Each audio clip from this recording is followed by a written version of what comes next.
ದಹನದ ಕತೆ ಕೆ.ಬಿ. ಸಿದ್ದಯ್ಯ. ಈ ದೇಶದ ಮಣ್ಣಿನಲ್ಲಿ ದುಡಿದು ಕಷ್ಟಪಟ್ಟು ಕೊನೆಗೆ ಇದೇ ಮಣ್ಣಲ್ಲಿ ಮಣ್ಣಾಗಿ ಹೋದ ಜನರ ಕತೆ ಇದು. ಶ್ರಮಜೀವಿಗಳ ಬದುಕಿನ ಕಷ್ಟಗಳನ್ನು ಹೇಳುತ್ತದೆ. ಇದೇ ನಾಡಿನಲ್ಲಿ ಮಣ್ಣಿನಲ್ಲಿ ಹೂವಿನಂತೆ ಅರಳಿದ, ಅಂದರೆ ತಮ್ಮ ಜೀವನದಲ್ಲಿ ಯಶಸ್ಸು ಸಂತೋಷ ಕಂಡ, ಸಮಾಜಕ್ಕೆ ಕೊಡುಗೆ ನೀಡಿದ ಜನರ ಕತೆ. ಹಣ್ಣಿನ ಗಿಡಗಳಲ್ಲಿ ಹಣ್ಣುಗಳು ಉದುರುವಂತೆ ತಮ್ಮ ಜೀವನ ಪೂರೈಸಿ ಸಹಜವಾಗಿ ಮರಣ ಹೊಂದಿದವರ ಕತೆ. ಇದು ಜೀವನದ ಸಹಜ ಅಂತ್ಯವನ್ನು ಸೂಚಿಸುತ್ತದೆ. ಈ ಎಲ್ಲ ಜನರ ಕಥೆಗಳನ್ನು ನೋವಿನ ಧ್ವನಿಯಲ್ಲಿ, ಅಂದರೆ ಅವರ ಕಷ್ಟ ನಷ್ಟಗಳನ್ನು ನೆನೆಯುತ್ತಾ ಹೇಳುತ್ತಿದ್ದಾರೆ. ಭಾರತ ದೇಶದಲ್ಲಿ ನಡೆದ ಒಂದು ಘಟನೆಯ ಬಗ್ಗೆ ಹೇಳಲಾಗುತ್ತಿದೆ. ನಿರ್ದಿಷ್ಟವಾಗಿ ಬಿಹಾರ ರಾಜ್ಯದಲ್ಲಿ ಬಿಹಾರದ ಬಿಲ್ಚಿಯಾ ಎಂಬ ಹಳ್ಳಿಯಲ್ಲಿ 11 ದಲಿತ ಸಮುದಾಯದ ಜನರನ್ನು ಅಣ್ಣ ಮತ್ತು ತಮ್ಮಂದಿರು ಸಾರ್ವಜನಿಕವಾಗಿ ಹಗಲಿನ ವೇಳೆಯಲ್ಲಿಯೇ ಅವರನ್ನು ಸುಟ್ಟು ಬೂದಿ ಮಾಡಲಾಯಿತು. ಇದು ಘೋರ ಘಟನೆಯನ್ನು ಪ್ರಶ್ನಿಸುವ ದಟ್ಟಿಯಲ್ಲಿ ಹೇಳಲಾಗಿದೆ. ಕರ್ನಾಟಕ ರಾಜ್ಯದ ತುಮಕೂರು ಜಿಲ್ಲೆಯ ದಾಸನಪುರದಲ್ಲಿ ನಡೆದ ಒಂದು ಘಟನೆ. ಸಾಲದ ವಿಷಯಕ್ಕಾಗಿ ಚಿಕ್ಕ ತಿಮ್ಮಯ್ಯ ಎಂಬ ದಲಿತ ವ್ಯಕ್ತಿಯನ್ನು ಆತನ ಅಣ್ಣ ಹೀನಾಯವಾಗಿ ಥಳಿಸಿದ್ದನು. ಇದು ದೌರ್ಜನ್ಯ ಮತ್ತು ಅನ್ಯಾಯದ ಘಟನೆ.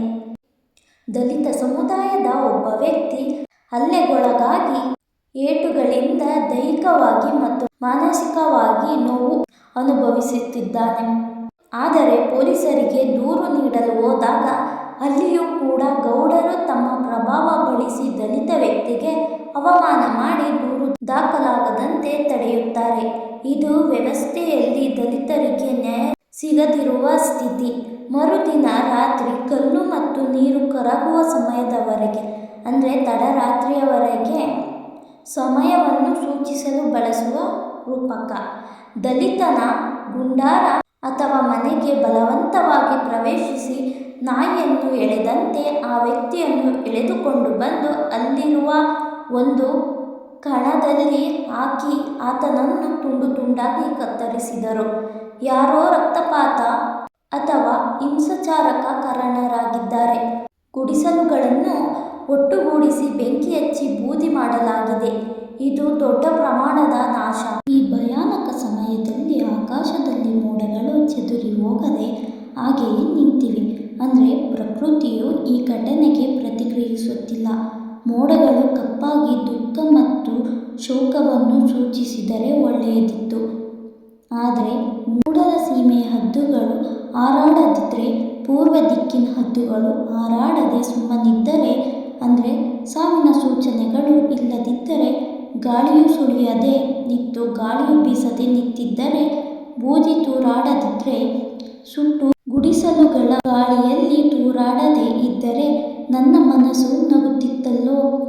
ಈ ಎಲ್ಲ ಘಟನೆಗಳು ನಡೆಯದೇ ಇದ್ದರೆ ಪ್ರಕೃತಿಯು ಸಹಜವಾಗಿ ಬಹುಶಃ ನನ್ನ ಮನಸ್ಸು ನಗುತ್ತಿತ್ತು. ಆದರೆ ಈಗ ನನ್ನ ಮನಸ್ಸು ದುಃಖದಿಂದ ಕೂಡಿದೆ. ಚಿಕ್ಕ ತಿಮ್ಮಯ್ಯನ ಉಸಿರು ಮತ್ತು ಆತನ ಅತ್ತಿಗೆ ಜಯಮ್ಮನ ಜೀವನದ ಕಷ್ಟಗಳ ಬಗ್ಗೆ ಇದೆ. ಜಯಮ್ಮ ಗಂಡನನ್ನು ಕಳೆದುಕೊಂಡು ಹಣೆಯಲ್ಲಿ ಕುಂಕುಮ, ಕೈಯಲ್ಲಿ ಬಳೆಗಳಿಲ್ಲದೆ ವಿಧವೆಯಾಗಿದ್ದಾಳೆ.